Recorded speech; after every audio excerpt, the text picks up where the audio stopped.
So this frame behind me, it's not even the bike I should be building in this episode. Let me explain.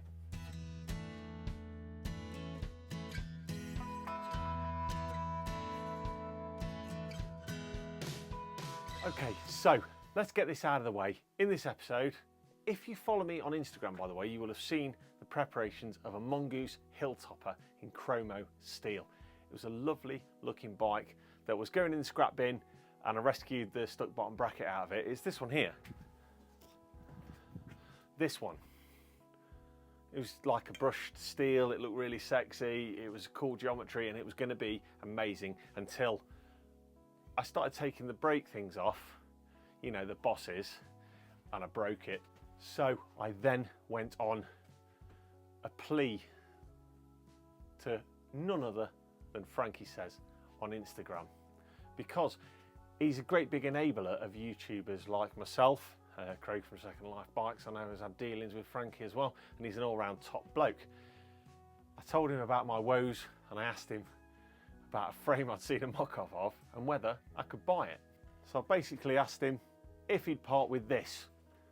It's an Alpinestars that I saw him do a mock-up of. It's an ASR320. No, it's not a raised chainstay and all that. It's just a nice alloy frame, and I thought it was a similar style to the Mongoose in a way, so I could use all the bits that I had ready for that on this.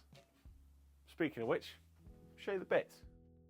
So first up is that fork. Yeah, got the Fox F100X with the Terralogic in it. I thought this would be really cool on that Mongoose because we're going sort of retro modern, neo retro, whatever you want to call it. I've had to use one of these though. Yeah, it's a steer extender. I want to make this abundantly clear, if I was doing this for a customer or for anybody else other than me, I would not put this on. But I'm going to brave it because it's never going to be used that much. It's just going to be a fun bike for a nip up to the trails and back. You know what I'm saying? Wheels, I'm not messing about. Set of Mavics, Dior hubs, Billy Bonkers, obviously, because, you know, it's a retro bike channel on YouTube. I've robbed an 1140 cassette off the old Green GT. Do you remember the old Green GT gravel build? Well, getting to a point now I've had to start robbing Peter to pay Paul to build this stuff, so that said goodbye to its cassette for a bit. So that's the wheel set, but you'll notice something quite interesting. And that interesting something is that they're both rocking a disc rotor. That's right, disc brakes. And no, I haven't learned to alloy weld. I am actually going to use one of these rear dropout adapters. I saw an Instagram post from Second Life Bikes where people were getting a bit funny about these. There's mixed opinions. I've used these for years. I commented as such. I find them absolutely fine. And with a big flat alloy dropout, this is going to give me disc brakes. Now when it comes to the gearing, I'm going with a bit of SRAM. Mainly because it's what I had knocking about. Got some Exo SRAM. I hope this will handle the 1140. I think it will. And I've got a nice shifter to go with that. And a goat link in case this doesn't reach the 40 tooth, which it might not. Shifter is going to be this X9 jobby. It doesn't want to focus. There it is. Look, look, told you, X9. It's in nice condition. I put a new cable in it. Chain set, we're staying SRAM as well. This is currently set up 2x10. It's going to be 1x, so we're going to have a 36 out front, 3640 climbing, 3611 down at the bottom. That'll be plenty for a 26er trail thrasher.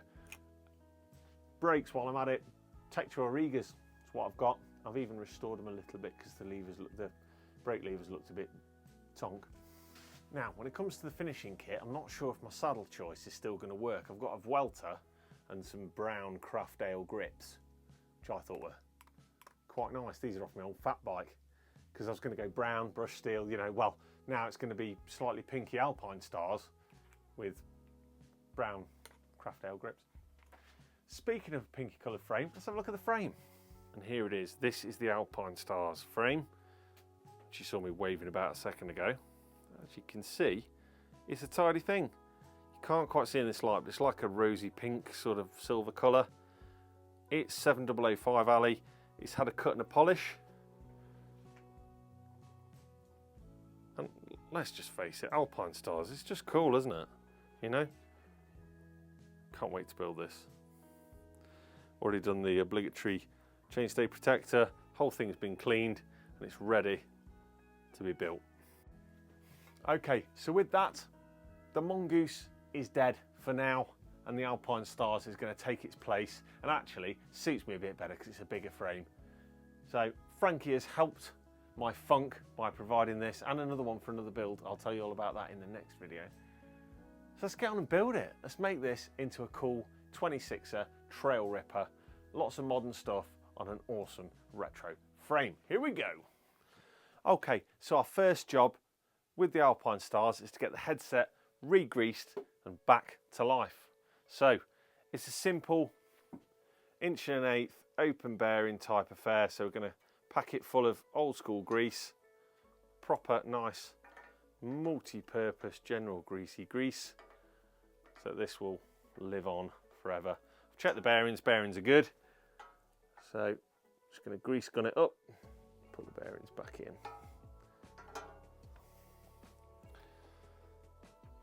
So we're going to pop those bearings back in place with the little dust covers. I'm not using a high-tech grease for this because it's not a high-tech headset. Basically just get everything greased up ready, because I want to keep everything out.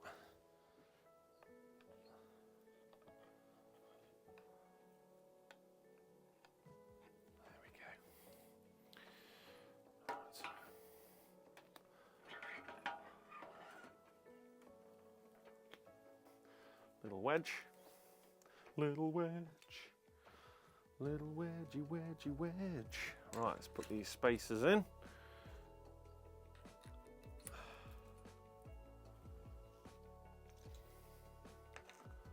that right?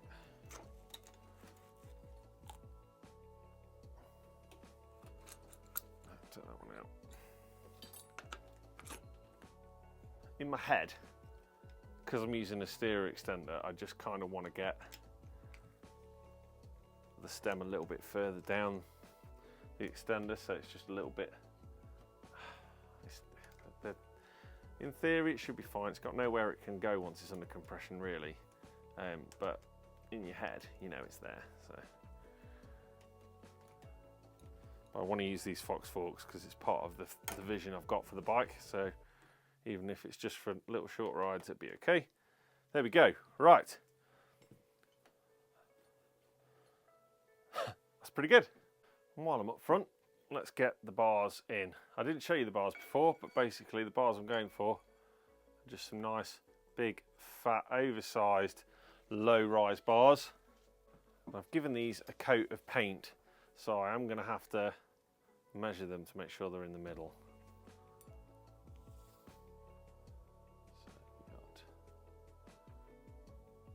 33 that side, 32.5,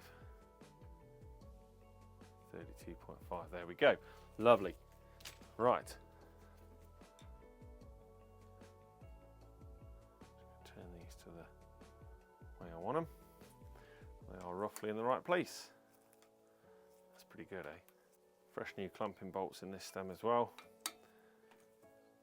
So just, they were a little rusty at the front, so giving them some fresh ones. Some little bits of attention to detail that we want. So there we go. So that'll do for a loose fit. Let's go ahead, bottom bracket. Okay, so for the bottom bracket installation, going to be using some Juice Lube's Ass Juice, some anti-seize, they're aluminium anti-seize. I think will be a good option for this. I'm just going to make sure we just protect everything inside here with a liberal helping of that. Okay, so the bottom bracket is SRAM GXP, which I've had to guess the spacing again. Sound familiar? Remember the Saracen build? Yeah, well, I'm going to forgo any chain issues and narrow and wide chains and just put a chain guide on for this.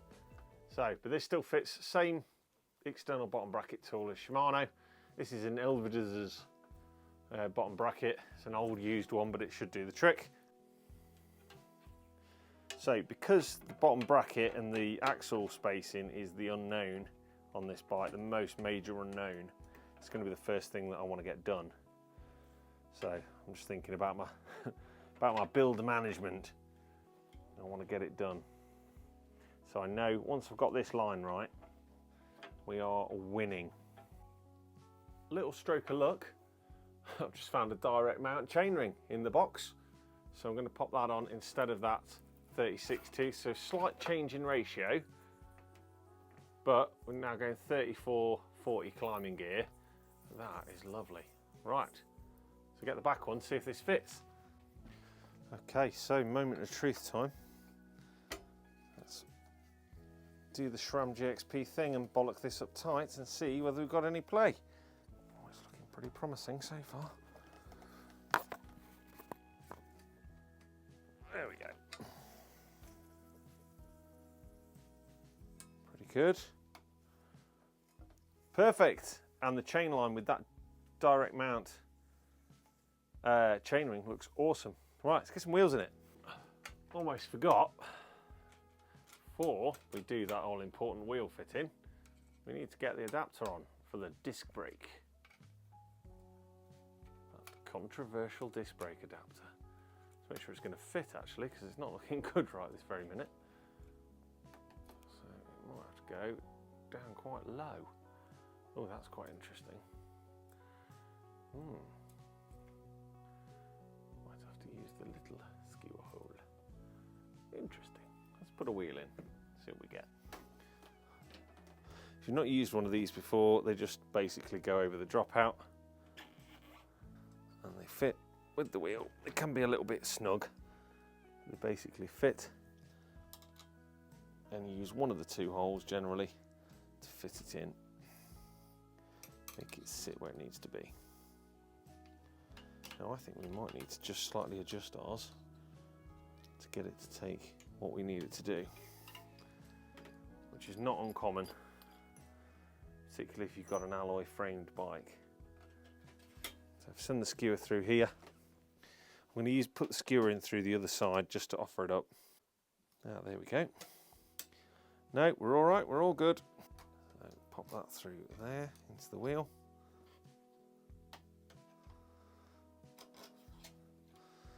Sometimes these fit like an absolute dream, sometimes they're a bit of a pig. I often use these on steel frames, so they're a little easier. So there we go. I'm going to drop it on the ground now and offer it up, and then we'll have a look at the bike with the wheels. Okay, so I didn't film that, but what I've had to do is I've just had to machine out the adapter just a tiny bit. We're now going to have a look at just how the wheels sit in, whether the rotor is going to clear where we want it to on the frame. Oh yes! So, with that disc adapter milled out and in place, this is the first mock-up of what the Alpinestars is going to look like. I think it's looking slick. I think we've got a seat post in it. Normally I'd move on to the gears at this point, but because we've had to do so much on that rear brake, I'm going to get the rear brake working first. So let's set the cockpit up, rear brake. Here we go. Okay, so if we're going to get the cockpit set up before we do anything else, first thing is that X9 SRAM shifter. Popping that into place. Because we've given this a coat of paint, it's a little bit stiff, but it'll be fine. There we go. Brakes next. Hopefully these are going to fit just fine.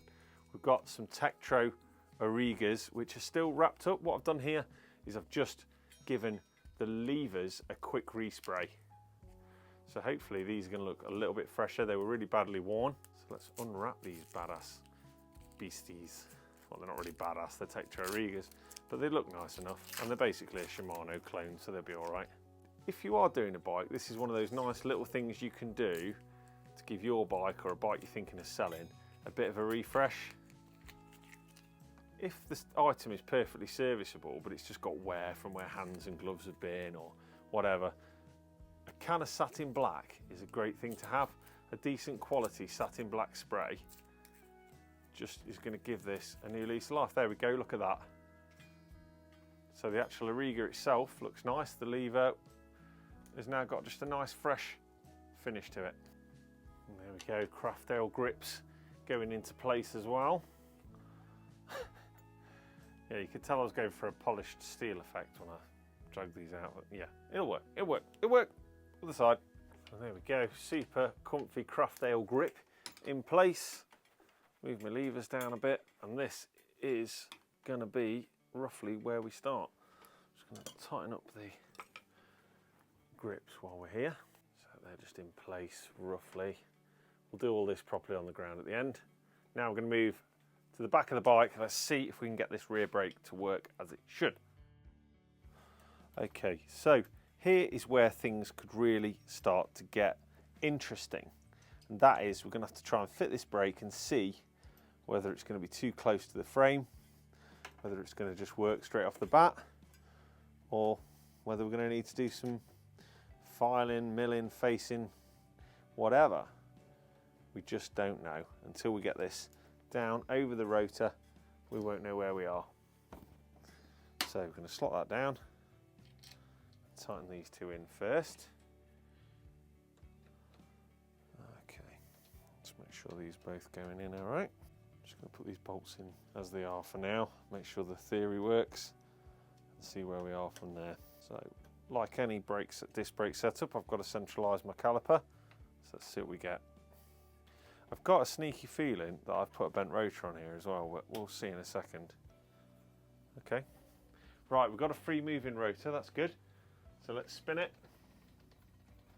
pull the brake on.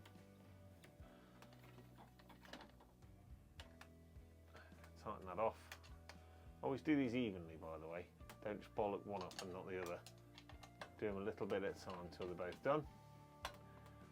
Let's give that a spin and see what we got. Okay. So we've got a moving rotor. Got a lot of lever pull though, might have to give that a bleed. Oh no, it's getting better now. So it might need a little finessing, but we know it works. Brilliant. Right, let's zip tie this up and move to the gears. Just because I can't wait any longer. Let's get that seat post in place as well, with a little bit of anti-seize. Oh, just get it to my height, about there. That'd be ideal, that. Yeah, now we can finally see what this thing's going to look like. Get rid of that excess there. Oh, right good. Okay, so now it's time to get the drivetrain rolling. Pop a little bit of anti-seize in there. I'm going to get this shiny silver SRAM loveliness. Well, shiny silver SRAM derailleur. Hopefully it'll work nicely. I give SRAM a hard time, but when it works, it's all right. And I just picked this because it's dead shiny. It just caught my eye like a magpie. We're hoping this is going to do a 40 without a drop link. And there's a bit of discussion going on because at work, chatting with Martin, Martin says no bigger than a 36. I'm saying yes, and I'm willing to be proved wrong. Let's put a chain on and see if it'll cover that 40. Right, let's see if I'm right or he's right. Let's get this chain on. I haven't checked the length. Might need to take a little bit out of this actually, looking at it. Let's have a look at the sizing on this bad boy. Go small to small. Oh, if I have to take some links out, I'm going to keep you waiting in suspense whether this is going to work or not. Let's see what we got here. Oh no, that'll be fine. I'm pretty certain this chain will be fine lengthwise because on the other bike that's come off, it's married to a double at the front that's way bigger than 34. It's actually a 46-32, I think, on the other bike, so hopefully we'll be all right here. So, moment of truth. Will it go all the way? Will it cover a 40? Oh, I think it will. We've got loads of limit left, and I think it will. So we'll find out. Oh, might I be right? Come on. Okay, with some outers cut, let's get ahead and see if we can get these gears to work. Now this bike is pretty much done. This feels like it's been a really quick build. I think that's down to the huge amounts of preparation I've been doing for this build. So in all honesty, I've been doing a little bit of paint work and prepping, and I've undenied about which parts I want to put on this, because there's just something that excited me about doing an Alpinestars.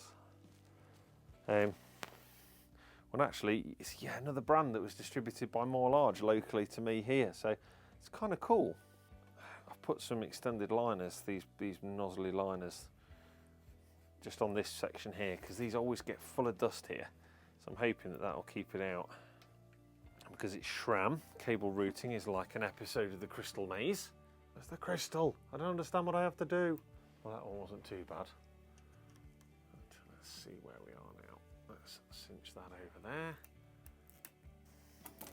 there. And now the moment of truth. Will it shift? Probably not. Okay, shift fans, let's see if we've got it.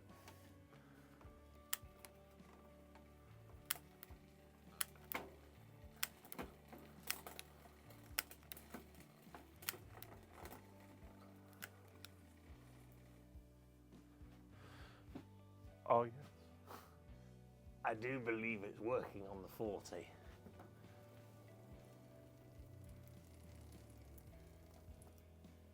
And nicely as well. Marvellous. This bike's done. Let's put some pedals on it. Well, okay, there we go. The Alpinestars is done. It's complete and it's ready for a test ride. I'm going to give it a test ride, all of its own episode, rather than cut to it like we have been doing. So let's recap what we've done. We've taken an old Alpinestars ASR, pretty straightforward 7005 aluminium frame. We've added the Fox Terralogic F100s, Tektro Auriga hydraulic disc brakes, a nice Mavic wheel set, and that awesome SRAM 9-speed 1x9. We've got a 34 up front, we've got a 1140 at the back, plenty of gears. We've got the nice wide bars, the Craftdale grips, brown saddle, and that's it. Shoreby Billy Bonkers, of course, because it's a YouTube 26er mountain bike video. That's it. It's done. Just got to see how it rides now. You have to wait for that. In the meantime, I'm going to say I hope your next ride is downhill smooth tarmac. Keep your wheels spinning, keep your rubber on the road and your knobblies out on that trail. Be safe out there. Look out for one another. Remember to say hello. Be nice. Good human being first. Even better cyclist second. Stop and help people. All that good stuff. If you get a minute, like and subscribe for more of this kind of content. But, and it's a huge one, don't let that get in the way of you getting out and riding your bike. Until next time, it's been Downhill Smooth Tarmac. Thank you for watching.